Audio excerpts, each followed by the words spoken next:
સ્થાનિક સ્વરાજ્યની ચૂંટણીઓમાં જ્યારે આજે ઠેર ઠેર રાજકીય ડ્રામા જોવા મળ્યો છે, કેમ કે કોંગ્રેસના ઉમેદવારોએ પોતાનું ઉમેદવારી પત્રક કેટલીક જગ્યાએ પાછું ખેંચતા કોંગ્રેસના કાર્યકરોએ હોબાળો મચાવ્યો હતો, જેમ કે સુરત છે, રાજકોટ, પાલનપુર, વડોદરા જિલ્લાનું ડભોઈ, કચ્છ છે, જ્યાં કોંગ્રેસના કાર્યકરોએ હોબાળો કર્યો છે.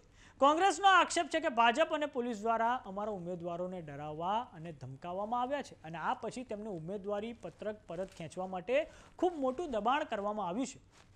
તો આજે ફાગવેલથી એક એવી ખબર સામે આવી છે કે જેમાં ફાગવેલ તાલુકા પંચાયતની એક બેઠક પર તમામ પક્ષોએ ચૂંટણીનો બહિષ્કાર કરવાની જાહેરાત કરી છે. નમસ્કાર, જમાવટ સાથે હું છું પાર્થ.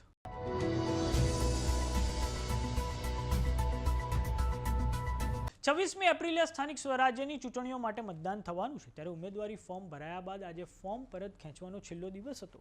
ફોર્મ પરત ખેંચવાના છેલ્લા દિવસે અનેક જગ્યાએ વિવાદ સામે આવ્યા છે. આ વચ્ચે ખેડા જિલ્લાના ફાગવેલ તાલુકા પંચાયતની 16 બેઠકો પર ચૂંટણી યોજાવાની હતી, પરંતુ ચિખલોડ બેઠક પરથી તમામ ઉમેદવારોએ ફોર્મ પરત ખેંચી લીધા છે. આવનારા સમયમાં સ્થાનિક સ્વરાજ્યની ચૂંટણીઓ છે, ત્યારે ખેડા જિલ્લાના નવરચિત ફાગવેલ તાલુકા પંચાયતની 16 બેઠકો પર પણ ચૂંટણી યોજાઈ રહી છે. ફાગવેલ તાલુકા પંચાયતની ચિખલોડ બેઠક પરથી તમામ ઉમેદવારોએ આજે પોતાના ફોર્મ પરત ખેંચી લીધા છે. ભારતીય જનતા પાર્ટી, કોંગ્રેસ અને 2 અપક્ષ ઉમેદવારોએ પોતાના ફોર્મ પરત ખેંચી લીધા છે.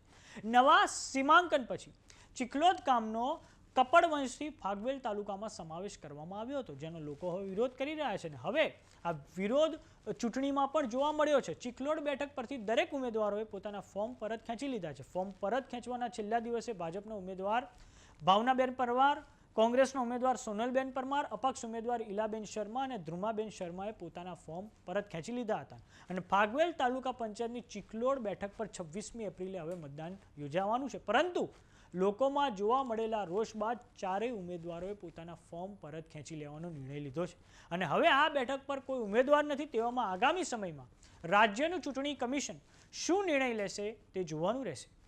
હવે તો આ બાબત ચૂંટણી યોજાશે નહીં, કારણ કે ચૂંટણી પંચમાં ઉમેદવાર હરીફાઈ નથી અને બિનહરીફાઈ નથી, એટલે એક પણ ઉમેદવારી પત્ર ભરાતા નહીં. આ ચૂંટણી હાલ તુરંત મોકૂફ રહેશે. તો વાત કરીએ સ્થાનિક સ્વરાજ્યની ચૂંટણીઓની, તો આગામી સમયમાં 26મી એપ્રિલે આ ચૂંટણીઓ માટે મતદાન યોજાવાનું છે અને આ ચૂંટણીઓ ગુજરાત માટે સેમીફાઇનલ સમાન છે, કેમ કે આવતા વર્ષે 2027ના અંતમાં યોજાશે વિધાનસભાની ચૂંટણીઓ. અને આજે જે રીતે કોંગ્રેસના ઉમેદવારો પર જે દબાણ કરવામાં આવ્યું છે અને અન્ય પાર્ટીના ઉમેદવારો પર પણ જે દબાણ કરવામાં આવ્યું છે કે ઉમેદવારી પત્રક તે ખેંચી લે, તેના કારણે કાયદો વ્યવસ્થા અને ખાસ કરીને પોલીસ પ્રશાસન પર ખૂબ સવાલો ઊભા થયા છે. આ જ કારણે ઠેર ઠેર ભારતીય જનતા પાર્ટીના આગેવાનો, હોદ્દેદારો અને કોંગ્રેસના કાર્યકરોનું ઘર્ષણ જોવા મળ્યું છે. તો સમાચારોમાં અત્યારે બસ આટલું. જોતા રહો જમાવટ. જો તમે અમને યુટ્યુબ પર જોઈ રહ્યા તો સબસ્ક્રાઇબ કરો, જો તમે અમને ફેસબુક પર જોઈ રહ્યા તો ફોલો કરો. સાથે જ અમારી વોટ્સએપ ચેનલ આવી ગઈ છે, જોઈન કરવાનું ના ભૂલતા. નમસ્કાર.